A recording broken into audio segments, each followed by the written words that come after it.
17 नवंबर 2012 को जोस साल्वाडोर, जो कि एक मछली पकड़ने वाले मछुआरे थे, वो अपनी बोट को लेकर पैसिफिक ओशियन के डीप सी जोन में मछली पकड़ने जाते हैं।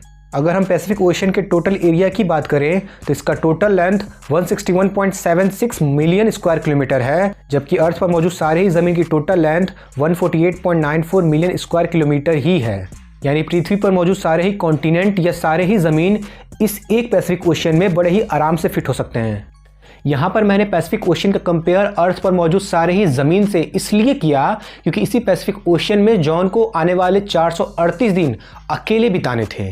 उस दिन जॉन के दोस्त की तबीयत खराब हो जाने के कारण वो उनके साथ ना जा सकें, इसलिए जॉन ने 23 साल के एक आदमी एजकिल कार्डोबा को साथ ले जाने का फैसला किया। इस काम में उन्हें ज़्यादा समय नहीं लगना था, इसलिए जॉन ने अपने साथ कोई खास सामान नहीं रखा।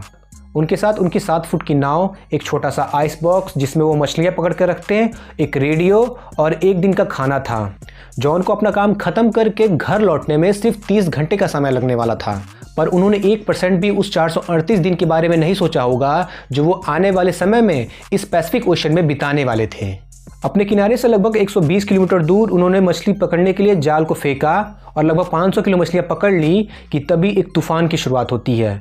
इस तूफान से बचने के लिए जॉस अपने मछली पकड़ने वाले जाल को छोड़कर अपनी नाव को घर की तरफ भागाते हैं। लगभग 6 घंटे बोट को तेजी से चलाने के बाद वो एक ऐसी जगह पहुंचे जहां से उनकी बोट और ज़मीन के बीच सिर्फ 20 किलोमीटर का फ़र्क रह गया और उन्हें वहां से ज़मीन साफ तरीके से दिखाई दे रही थी। लेकिन तभी जोस इसके आगे कुछ कर पाते हैं कि उनकी बोट की इंजन खराब हो जाती है। अब उनके पास अपनी नाव को आगे ले जाने के लिए ना कोई पाल था और ना ही कोई चप्पू, इसलिए वो कुछ कर भी नहीं सकते थे।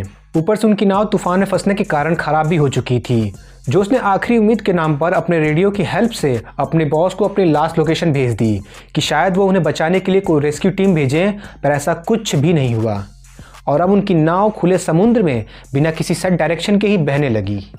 कुछ देर बाद जोस ने जिस रेडियो के थ्रू अपनी लास्ट लोकेशन अपने बॉस को भेजी थी उसकी भी बैटरी डाउन हो गई।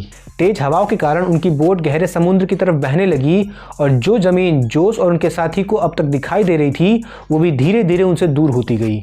दूसरी तरफ जोस के बॉस को जब उनकी लास्ट लोकेशन के बारे में पता चला तो उन्होंने एक रेस्क्यू टीम तैयार की ताकि उन्हें बचाया जा सके। पर 2 दिन बाद उन्होंने भी हार मानकर ये मान लिया कि इतने बड़े ओशियन और तूफान में फंसने के बाद उनका बचना मुश्किल है। 5 दिन बाद जोस और उनके साथी अपने घर से लगभग 450 किलोमीटर दूर आ चुके थे और बड़े मुश्किल से अपने लिए खाने पीने का इंतजाम कर पा रहे थे।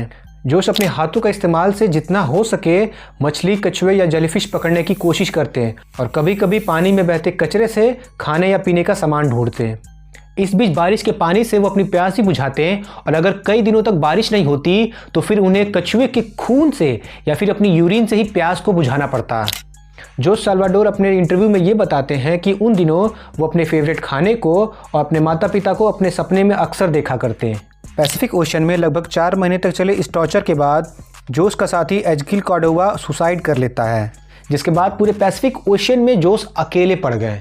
अपने इंटरव्यू में उन्होंने ये भी बताया कि अकेले उस बोट पर होने के कारण एक समय उन्होंने भी आत्महत्या करने की सोची, पर वो कर ना पाए क्योंकि उनके ईसाई धर्म ने उन्हें ऐसा करने नहीं दिया। जोस ने ये भी बताया कि उन्होंने अपने दोस्त को ये प्रॉमिस किया था कि उनके मरने के बाद वो उनकी बॉडी को नहीं खाएंगे, इसीलिए उन्होंने उसकी बॉडी को नाव पर ही रखा जिससे वो कभी कभी बातें भी कर लिया करते। इसी बीच एक दिन जोस को एक कंटेनर जहाज जाते हुए दिखा, जिसे देखते ही वो जोर जोर से मदद के लिए चिल्लाने लगे, पर उस शिप पर बैठे किसी भी इंसान ने उन्हें देखा तक नहीं। अभी तक जोस ने लगभग 11,000 किलोमीटर दूर तक की दूरी तय कर ली थी और उन्हें इस पैसिफिक ओशन में लगभग 13 महीने से ज़्यादा का समय हो चुका था। 30 जनवरी 2014 को आखिरकार इतने दिनों बाद उन्हें एक टापू दिखा। उस वक्त जोस को ये भी डर था कि पिछली बार की तरह ये ज़मीन भी उनसे दूर न चली जाए, इसलिए अपनी बोट से कूद जाते हैं और पानी में तैर कर किनारे पहुंचते हैं। इन 438 दिन में ऐसा पहली बार हुआ कि जोस की किस्मत ने उनका साथ दिया, क्योंकि जिस टापू पर जोस पहुंचे थे वहां पर एक कपल अपनी छुट्टियां मना रहा था और उनके पास अपना खुद का एक प्लेन भी था जिसकी मदद से उन्हें घर भेजा गया। ठीक होने के बाद जोस साल्वाडोर ने अपने 438 दिन जो कि उन्होंने पैसिफिक ओशन में अकेले और अपने दोस्त के साथ बिताए, उसे लेकर एक बुक भी लिखी थी जिसका नाम था an extraordinary true story of survival at sea. तो ये तो रही आज की वीडियो। अगर आपको मेरी ये वीडियो अच्छी लगी है तो आपको ये वीडियो भी अच्छी लगेगी, जिसमें मैंने काफ़ी डिटेल में बताया है कि आखिर कैसे इसरो हॉलीवुड की मूवीज़ और नासा के कंपेयर में कम पैसे लगाकर अपने स्पेस के मिशन को पूरा करता है।